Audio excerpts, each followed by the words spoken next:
Now,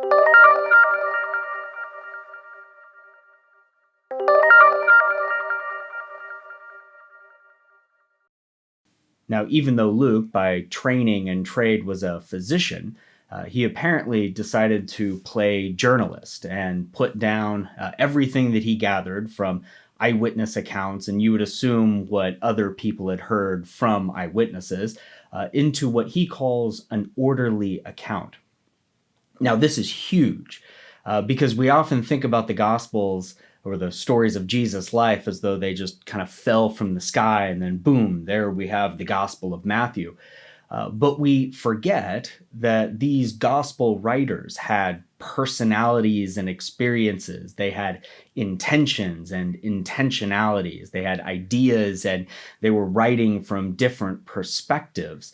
Matthew is kind of the guy that likes to fill in details, for example, and make connections, especially to the Hebrew Bible. Luke is very anal. He wants everything to be ordered and neat and organized. Mark, I think, had like ADHD or something like that because he's constantly moving swiftly or quickly from one thing to the next. And then John is like that hippie guy who likes to think on a very deep level. And the book of John works on a couple of different levels. John is actually a lot like modern art, where you look at it and you appreciate it, but you realize like there's a bunch of stuff here that I don't get. But see, this is all really important.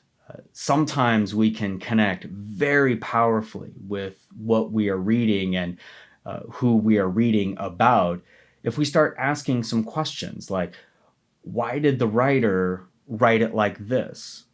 Why these details and not those? See, we have to remember that these Gospels are very short. It may not seem like it, but they really are. The shortest of them, Mark, can be read in about an hour, and that's even for a slow reader like myself. So the details that the writers put in aren't just nice details like a novel writer would, where they're trying to put their readers in that scene or in that moment. Every detail matters when you're dealing with writing this short. So one of the things that I encourage you to do as we go through the series is take a step back every now and again and ask yourselves, and within your group discuss, like, why these details? Why are they important? Did the writers leave anything out? Maybe compare parallel passages between two of the gospel writers and ask, what is the writer doing? What are they trying to address here? So this leads us to another important detail that Luke mentions here in his introductory paragraph, is that he's writing to this guy named Theophilus.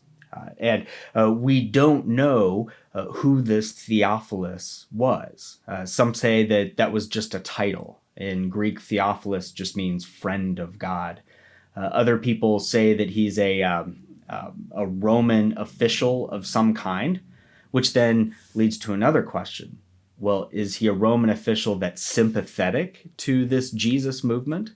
Or is he a Roman official that is investigating or maybe even persecuting the Christian movement?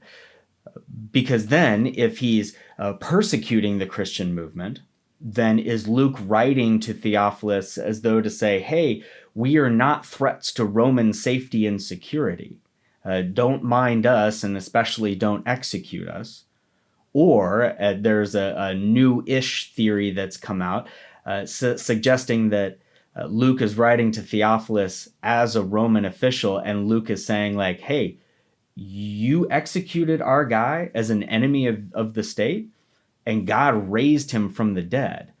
That means we win and you lose.